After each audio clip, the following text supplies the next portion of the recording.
Welcome, and thank you for tuning in. If you enjoy this video, we invite those of you who haven't yet done so, to like, comment, share, subscribe, and click the notification icon, to be notified when the next one is uploaded. We appreciate all comments, whether positive or negative, because it is very important to ventilate both sides of any issue. All we ask is that you observe the YouTube community guidelines. We'd like to urge those of you who haven't yet done so, to sign our online petition for an inquiry into the BBC and Channel 4's coverage of Lewis Hamilton and Abu Dhabi. A link has been provided in the description. If you are on X, then please repost our tweet. Thank you.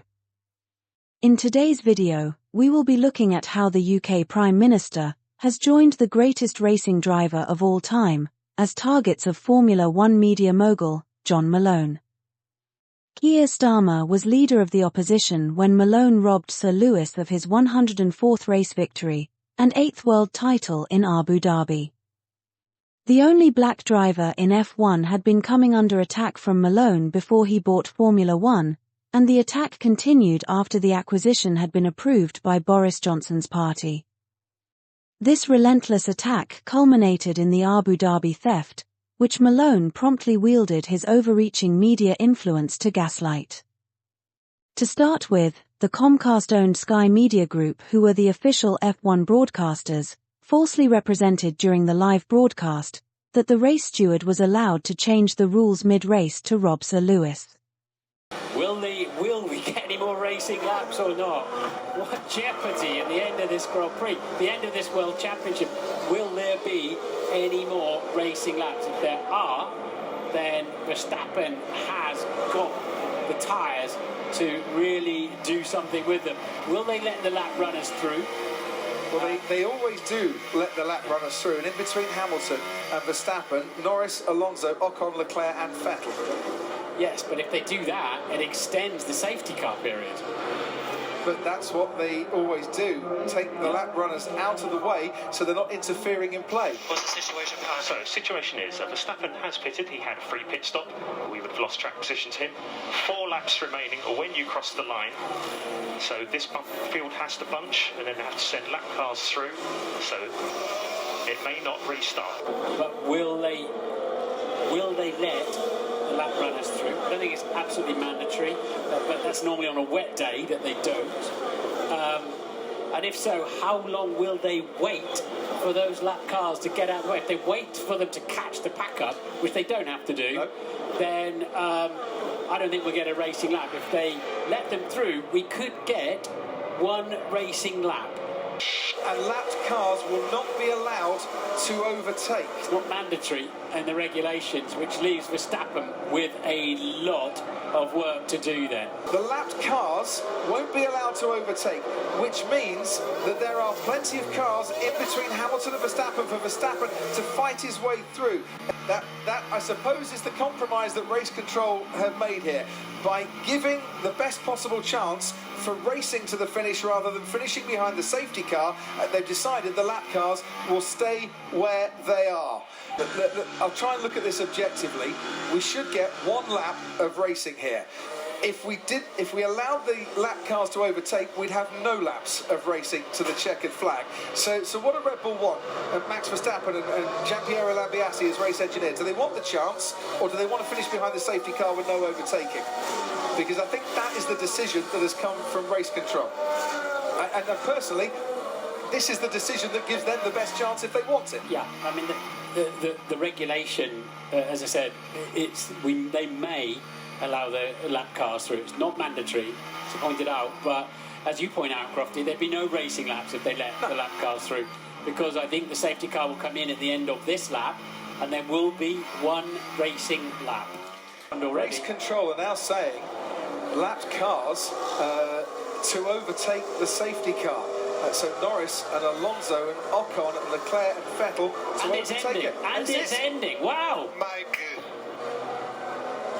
So there's confusion, but the safety car is coming in at the end of this lap. So those back markers allowed to overtake the safety car, and that has now left Lewis Hamilton and Max Verstappen. Michael, this isn't right. It has left Lewis Hamilton and Max Verstappen side by side. Hamilton will be ahead. Verstappen is absolutely desperate to get on with this on that soft compound tyre. We're going to have one lap of racing. The safety car situation, and some cars pit, and that means they are then lapped, or the leader pits and unlaps some other cars. So it takes a certain amount of time to work out exactly who the lap runners are, where they are in the pack. But the fundamental point of that rule is to make sure that they don't get in the way of a great duel towards the end of a Grand Prix. And that's only happened, didn't it? Astonishingly, the license fee funded and supposedly neutral BBC was in the forefront of Malone's post-race efforts to gaslight the robbery. Former F1 driver David Coulthard. A sequence of events that none of us have seen before. These laps counted, so if the safety car did 5 laps, Hamilton would be world champion. But with the final lap approaching, the race director ordered the safety car to come in and crucially decided that the lapped cars between Hamilton and Verstappen should stay there. Verstappen would need to pass all of them and Hamilton in one lap. At this point, the race director was told by Red Bull's Christian Horner, "We need one more lap." Shortly afterwards, there was a U-turn. While the lap cars between Hamilton and Verstappen were cleared, other lap cars were not. And the sporting regulations are hugely complex as well. And the sequence of events of only allowing 5 cars to overtake Lewis before the safety car came in is not something that typically has happened before. So if David Coulthard says that, does that mean the race director was wrong? Not necessarily. The FIA do have another rule which allows the race director to override that and make the decision he feels is correct. Which leads us to BBC Sports F1 correspondent Andrew Benson's conclusion that the sporting regulations do not cover this specific situation. The BBC broadcasting fake news on behalf of Malone is clear evidence of the corrupt and pervasive influence that he holds over the broadcaster, and we will be delving further into this in subsequent videos here, and on our newly launched sister channel FN&C. As we showed in our previous video, the BBC fell under his influence because of Boris Johnson's declared intention to sell it and Channel 4 to him. Malone is Johnson's mentor and Starmer's biggest detractor, so it should come as no surprise that he, who has been using his overreaching media influence to attempt to drive Sir Lewis out of F1, because he claimed the Black British Knight's dominance was bad for business, is now using that same overreaching media influence to attempt to drum the Labour Prime Minister out of office, because amongst other things, he wants to complete the purchase that had been agreed with his mentee. His influence over the BBC is further evidenced by the ill-fated interview that the license fee-funded broadcaster had lined up to help keep his mentee's public profile and hopes of a comeback alive. It was the widespread public outrage that followed the announcement of the interview that caused the Boris-friendly BBC to cancel Laura Kuenssberg's interview. The responses to Laura's own tweet about the cancellation are full of nothing but public contempt and criticism that demonstrate the extent to which the BBC is completely disregarding the reputational damage that it is suffering as a result of the public perception that they and Laura are Boris-friendly. This again proves that the BBC is inclined to answer to Malone and his party at the expense of its duty to the licence fee payer and the wider public. It is no coincidence that the Malone-owned ITV that gaslighted the Abu Dhabi theft is now amplifying bad news about Starmer, and was quick to step in to do the Boris interview. It is also no coincidence that the Malone-owned GB News, that also gaslighted the Lewis robbery, is amplifying bad news about the newly elected Labour government, after stepping in to provide Boris with a public platform, following his unedifying exit from office. The evidence is clear that Malone is now using the extensive media influence that Boris's party allowed him to acquire, and wield against Sir Lewis, against Sir Keir.